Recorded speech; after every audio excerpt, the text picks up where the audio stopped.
It was literally just like getting to walk into Willy Wonka's chocolate factory. We're going to talk about it on today's podcast.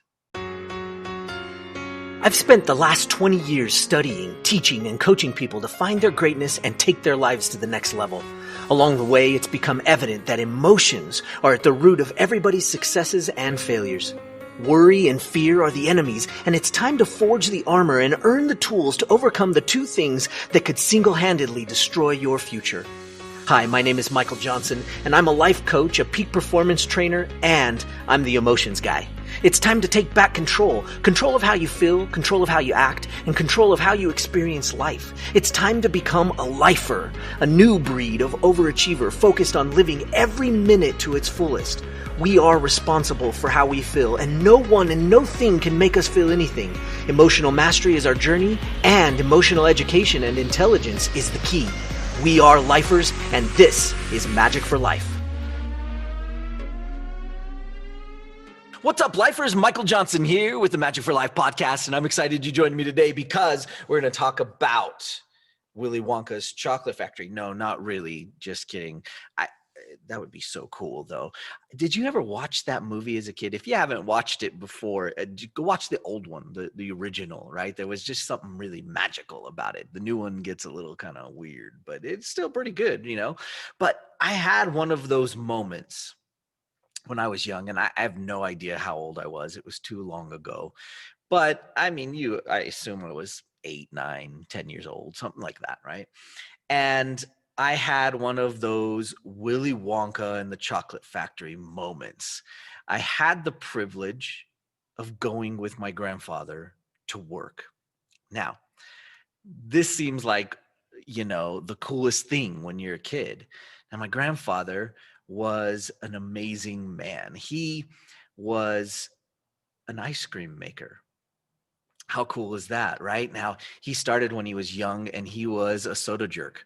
And back in the day during his high school years, he got a job as a soda jerk. And basically, they called them soda jerks because in the little ice cream parlors there was a handle, and on the soda thing, they would have to jerk the soda handle back to turn on the soda that would go into the glasses, and then they would mix the syrup in by hand. And so they would jerk that handle back, it would pull in the soda, and then they would mix in the syrup that you wanted, whatever flavor it was. And this was all before like pre-mixed soda. So you had a soda jerk. But they were also ice cream scoopers. And so they would have these big freezers of ice cream that they would scoop out. And in many of the original ice cream parlors, they were making the ice cream in the back. They were actually making it there live at the place, at the ice cream parlor. What? I know, crazy, right? And this was so cool. So my grandfather got a job just being, clean up, and eventually moved up to soda jerk and ice cream scooper, and sort of learned the tricks of the trade. And he started learning the formulas, and he started helping with making the ice cream. And then he continued on to being in charge of making this ice cream. And he used to work for a guy named Fitzgerald. And that was a famous type of ice cream, Fitzgerald's ice cream, right? And he learned the formulas, and he learned the math and how to make it and how to create it in large quantities, which is a big deal because it changes as you expand and are trying to make more. And this was huge, right? Because he had to learn all of this. He didn't go to school for it, but he learned it. It was a true, absolute version of an apprenticeship program, right? It was exactly how things used to go. You had a blacksmith, they got a few apprentices, maybe even just one, and they learned the tricks of the trade by starting off sweeping the barn. And then they learned a little bit more and a little bit more, and pretty soon they learned the trade secrets. And that was what my grandfather did. And he learned the trade secrets about how to make ice cream, and some of the best ice cream that you could have ever had. And he knew how to do it. He knew how to make it in small quantities and large quantities. And little by little, it just sort of grew. And as Fitzgerald Fitzgerald's ice cream grew, he grew with it and became sort of the trusted advisor and then the go-to person. And ultimately, to make a longer story shorter, he moved right along into a larger company that bought them out. And as he did, he was the one that knew the formulas. He was the one that knew how to make this ice cream. So he moved into a company called Borden's Dairy, which was huge where they were from. And I think they had a pretty good run around the country. But they bought out this Fitzgerald's ice cream. And so he became one of the go-tos for making ice cream. And so he ultimately headed up the ice cream department for this huge dairy company. And so, it's a true, American progression, right? He worked up from being the sweeper in the ice cream parlor to being the head ice cream maker at Borden's Dairy. And he was the man. So I got to go to work with him periodically. And I remember the first couple times, actually every time, it was really fascinating.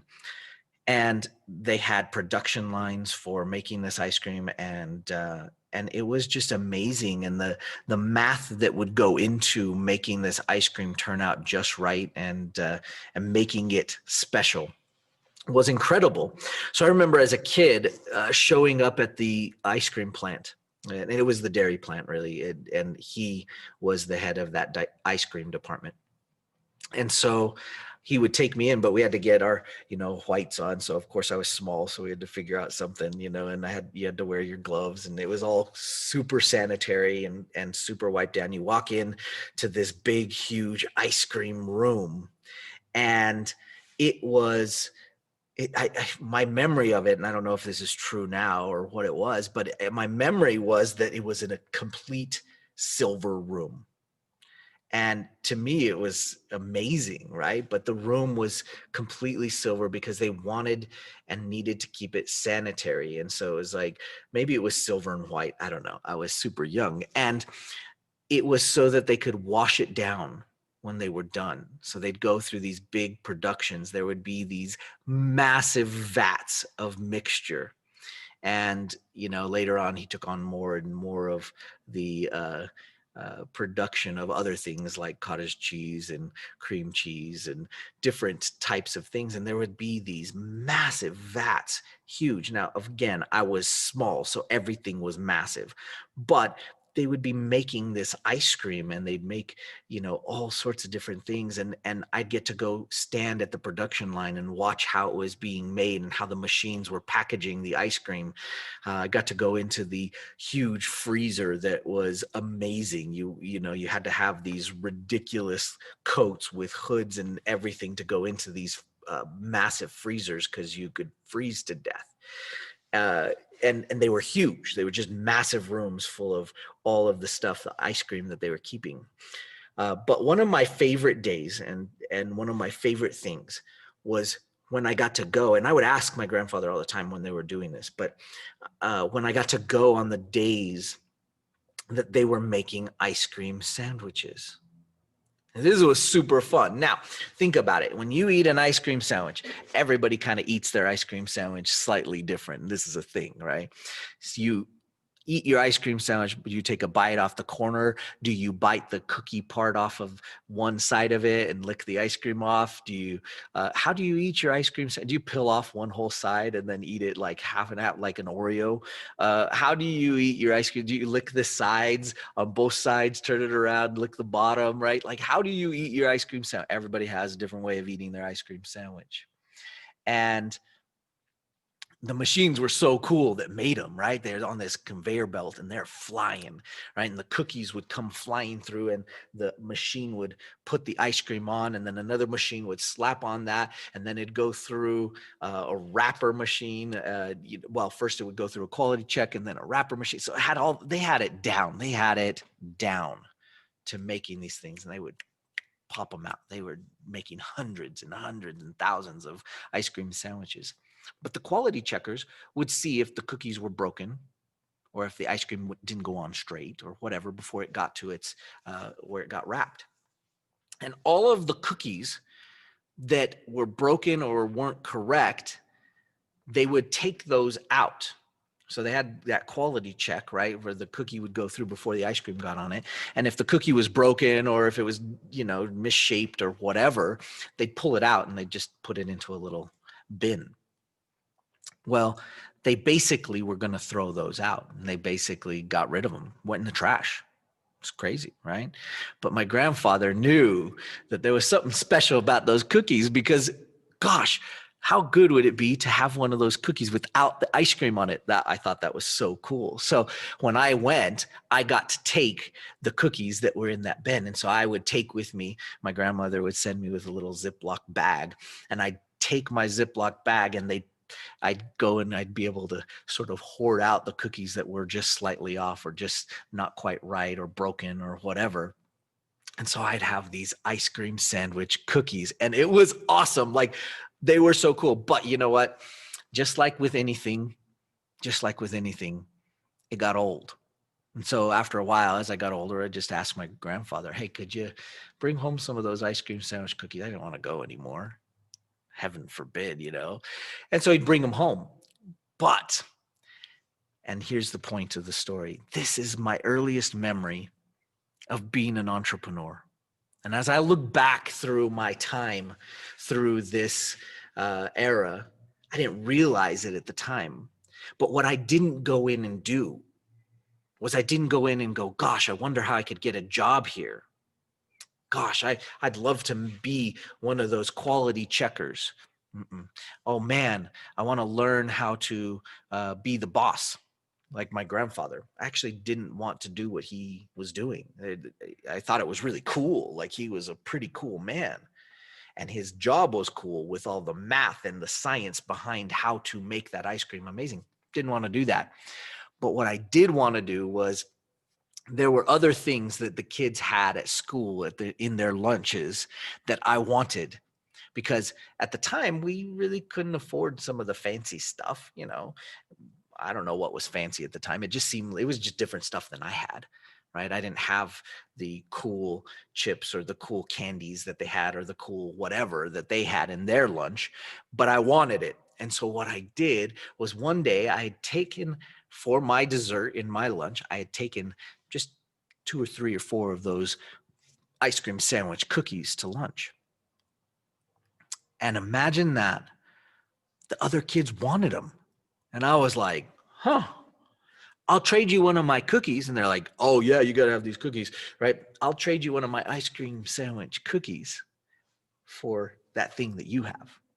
Whatever it was, like the Hostess, cupcake thing or whatever I thought was cool at the time, the candy that they had, or a candy bar. And pretty soon the word got around, and so people would trade me whatever, right? And I was like, got that. So I'd ask my grandfather to bring those home, and I started bartering and using those as my currency to trade with.